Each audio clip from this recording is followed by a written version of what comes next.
Hi guys, my name is Tammy. Welcome to my channel. Today we'll be painting delphinium. Sometimes they're bluish and sometimes they're purple. Let's get started. So for supplies, I have my watercolor paper, such a tiny sketchbook, my paints, my water, and then also I have my dagger brush, which is a 1/4 inch. You can use a round brush too, a number 6 or number 8. And then for the line details, I recommend a number 2. Spraying down my paints here, I always have a spray bottle so you can reactivate the paints in your palette. That's the great thing about watercolors. It's pretty easy. Don't have to really wash off your palette, just leave it how it is. Okay, so let's dip our paintbrush into water and we're gonna start mixing up 2 different shades of purple. As you see, I have blue and I have sort of a purple in my palette. I'm just dipping into my purple right now. And it's more of a bluish tone to this purple color that's already mixed up, fresh from a tube.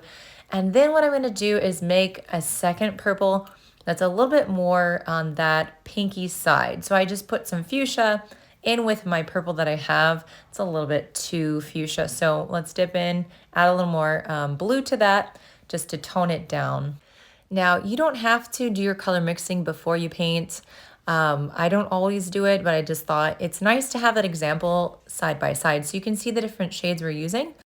So go ahead and mix up the colors that you like. Right now with my sketch, I'm just adding in a variation, that pinky purple as well as that bluish purple. When we're thinking about our compositions, we want to think about what is the most interesting look that we can create. And so when you're thinking about nature, you're noticing that things aren't just matchy-matchy, symmetrical, and the same.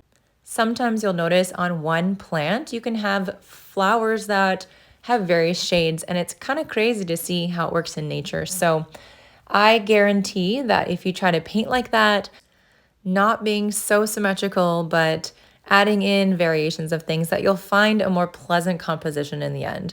So here I will add my stems later once I have all my blooms on there. And as you're noticing with these flowers, I'm just adding in different numbers of petals, holding the brush very loosely so that we can get a nice loose look. And if you're looking at the flower head on, you're gonna see 5 petals. But if you're looking at it from the side, you might only see 2 or 3. And so also, if you're noticing at the bottom, the flowers are a lot bigger, a lot more open. And as we get towards the top, you'll see that I'm doing very small little buds. Okay, so as we're continuing to paint here, I want you to take stock of your body right now.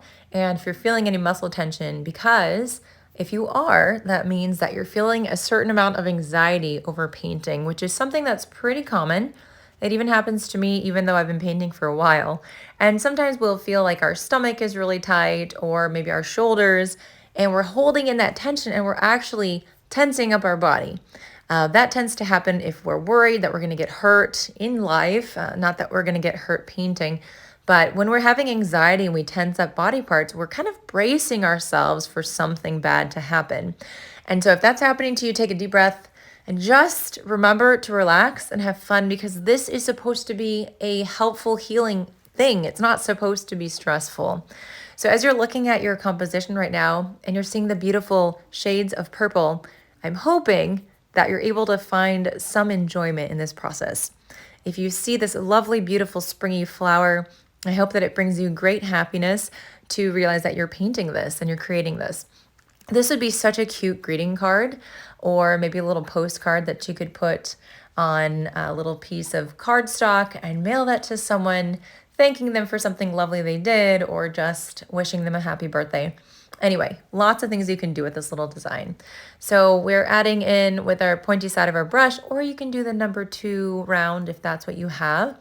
Adding in all the stems, you can add in some little green bits here. I don't really have leaves in here, but those are kind of little viney looking grassy bits that I've added in just to fill out this floral composition. So just some finishing touches, dipping into our yellow to create that center of some of these flowers that are facing us. This is a lemon yellow color, and it tends to be super, super bright, but because there's a little bit of green residue left on my brush, it's kind of mellowing that out. So as I'm adding in a little bit of splatter, hitting your brush gently. I hope you enjoyed this video. Definitely check out my Patreon classes if you'd like to take your journey another step further. Link in the description. See you next time.